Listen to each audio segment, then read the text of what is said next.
The Delbers courtroom falls utterly still as Röhm settles into the judge's chair. Everyone remains standing, heads bowed in formal deference to the magistrate. At the center of the hall, 5 figures stand together: Franz, Cleo, Dwinbar, Gerhard, and Brother Heinrich, bound not by rope, but by accusation. Nervous glances pass between them. Cleo's hands tremble slightly. Franz sets his jaw. Gerhard forces a crooked smile that convinces no one. Dwinbar mutters a string of dark Khazalid curses under his breath. Old, vicious words, not meant for human ears. "Please," Röhm says at last, his voice smooth and practiced. "Be seated." The benches creak as the court obeys. Röhm's gaze lingers on the prisoners, his smile thin, almost fond, like a cat studying cornered mice. Before him stand 5 strangers who arrived in Delbers barely a week ago, and now they are accused of theft, assault, conspiracy, and worse. "We're screwed," Gerhard whispers, eyes darting across the hall. He has tangled with the law before, but never like this, never beneath painted ceilings and carved pillars, never before a room full of scribes and councilmen and watching eyes. His gaze lands on the monk of Verena seated near the front. A large, rotund man with long hair, a great bushy beard, and a single monocle perched precariously over one eye. The monk rises and approaches. "Greetings, one and all, and welcome once more to the Temple of Verena. My name is Brother Clavius, your humble chronicler. And no, it is not I who stand in the Delbers courtroom this day, though I thank you for the confidence. Rather, a most distinguished colleague of mine, whom you are about to meet. As ever, this tale is drawn from real events at the gaming table, real players, real choices, and real consequences, as we play through The Enemy Within for Warhammer Fantasy Roleplay. Now, let us return to Delbers. Chapter 16, The Frame-Up. The Verenan monk studies the companions briefly, his monocle glinting as he takes them in. "Good morning," he whispers. "I am Brother Severinus of the Verenan Order. I serve here only as a legal consultant to the town council." He pauses, glancing toward the great doors. "Your appointed advocate should be arriving shortly. Ah, there he is now." The doors swing open. An elderly man staggers into the courtroom, reeking of spirits. His clothes are rumpled, his hair unkempt. In one hand, he clutches a bundle of documents. In the other, a half-empty bottle. He sways as he walks, narrowly avoiding a fall as he approaches the defendants. The smell of sour wine and vomit reaches them before he does. "This," Brother Severinus says, visibly uncomfortable, "is Saulus Gutmann.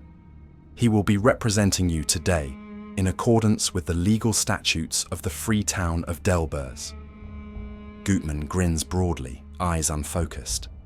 "Let's make this quick," he slurs. "Got important business at the wheel and anchor later. Guilty, is it?" "Absolutely not," Franz snaps. "With respect, this is absurd. He's drunk." "Bish bosh!" Gutmann waves a hand. "I'll have you hanging, out of here in no time." He collapses into a chair behind a broad wooden desk and within seconds begins to snore loudly. "Order!" Röhm bellows, striking his gavel against the bench. The courtroom doors slam shut. Guards shift closer. Silence returns, thick, suffocating. Röhm idly twirls the end of his moustache, leafing through a stack of documents. To his right sit several elderly figures in fine clothing, the merchant elite of Delbers. The town council. He clears his throat. "Honored citizens," he begins. "Honored members of the council, it is my privilege to serve as acting magistrate in light of our beloved Bürgermeister Klinsmann's sudden illness. May Shalia grant him swift recovery." Brother Heinrich's thoughts flick, unbidden, to the witch trial days earlier, to Ludmilla Ermentrout, to the thing that crawled from her remains. An unholy abomination, to green ichor splattering the mayor's booth. If Klinsmann is ill, Heinrich suspects the cause may be anything but mundane, a worry for another time. Röhm continues smoothly. Before you stand 5 individuals, vagabonds, drifters, strangers to our peaceful town. He gestures lazily toward the 5 companions. They stand accused of theft and conspiracy, of disturbing the peace, and more than that, of deep ties to the criminal underworld of Middenheim. A murmur ripples through the gallery. Yes, Röhm says, savoring the moment for dramatic effect. This court will demonstrate beyond reasonable doubt that these so-called adventurers are none other than the infamous Schiller Gang, notorious agents of the crime lords of the city of the White Wolf, come south to sink their filthy claws into our fair Delbers. Preposterous, Dwinbar roars, hurling a torrent of Khazalid profanity that makes several scribes flinch. Silence! Röhm snaps, slamming his gavel. Guards step forward at once. Franz places a calming hand on Dwinbar's arm. Patience, Master Dwarf, he murmurs. We will have our chance to speak. In time. Dwinbar's fists clench, knuckles white with fury, but he holds his tongue. For now. Röhm rises slowly from the judge's chair. What follows is not merely a legal proceeding, it is pure theatre. He moves with confidence, voice measured and calm, as though every word has already been weighed, tested, and found unassailable. Truth and fabrication are braided together so tightly that even the most attentive listener would struggle to separate one from the other.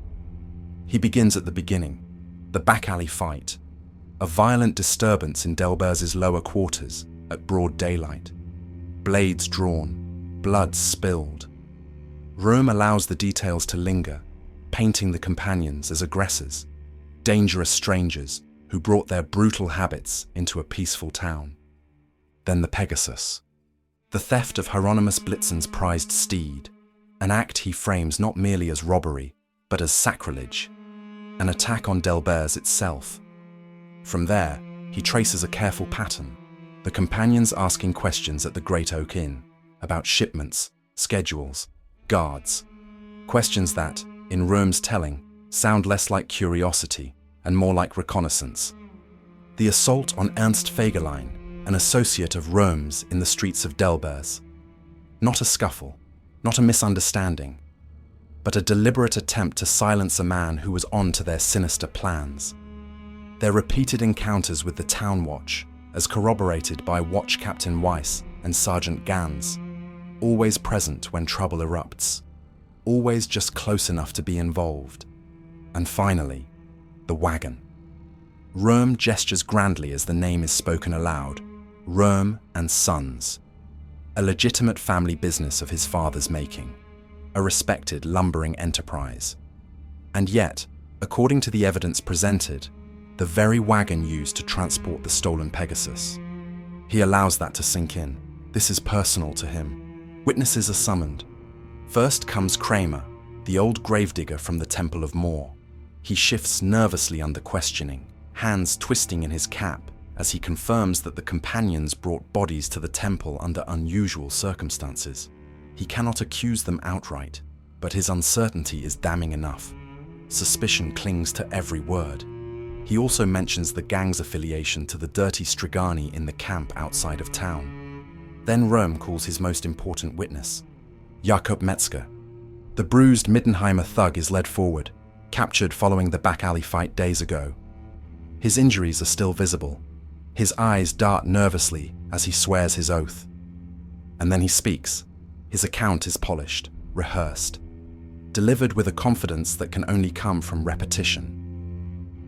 In Metzger's telling, Gerhardt is no petty gambler, no desperate man on the run.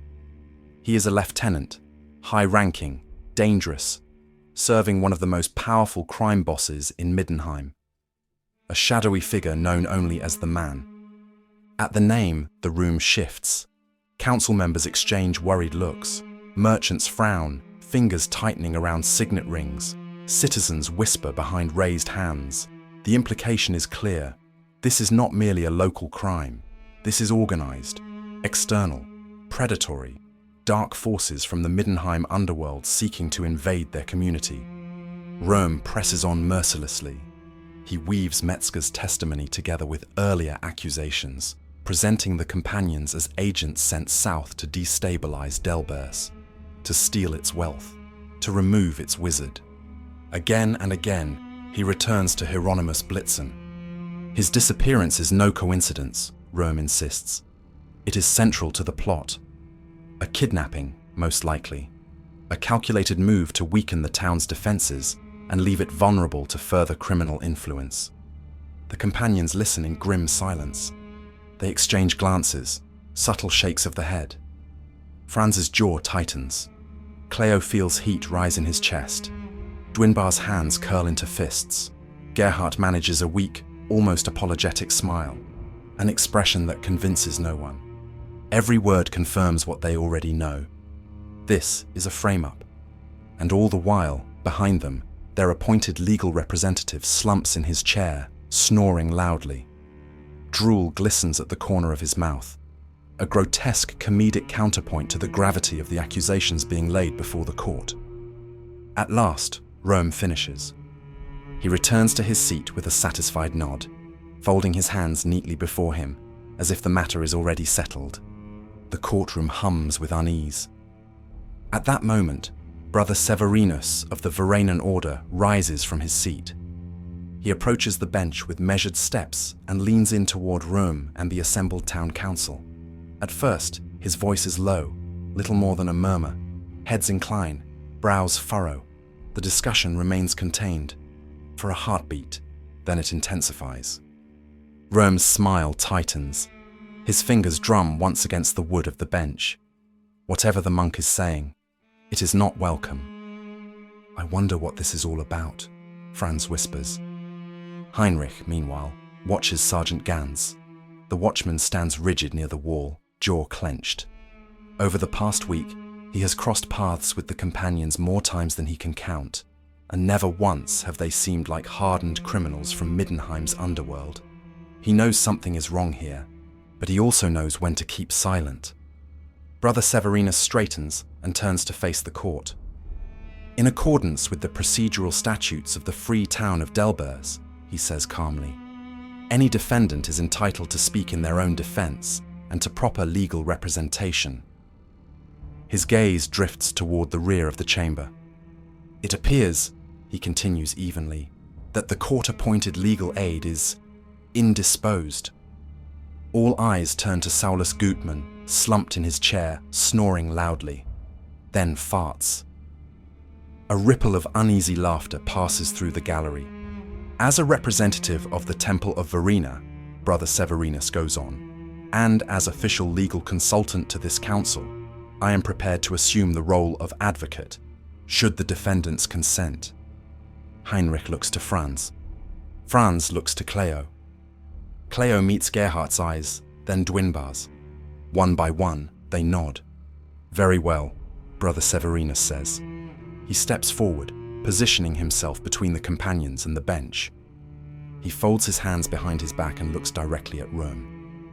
You have now heard the charges laid against you, he says, addressing the five. How do you plead? For the first time since the trial began, the room waits not for Röhm, but for them. And that, my dear listener, is where we must leave our tale, for now. But fear not. We shall return to the courtroom of Delbers before long, by the grace and guidance of Verena herself, to see whether truth may yet cut through lies so carefully woven. I am Brother Clavius, your ever faithful chronicler. Until next time, may truth prevail.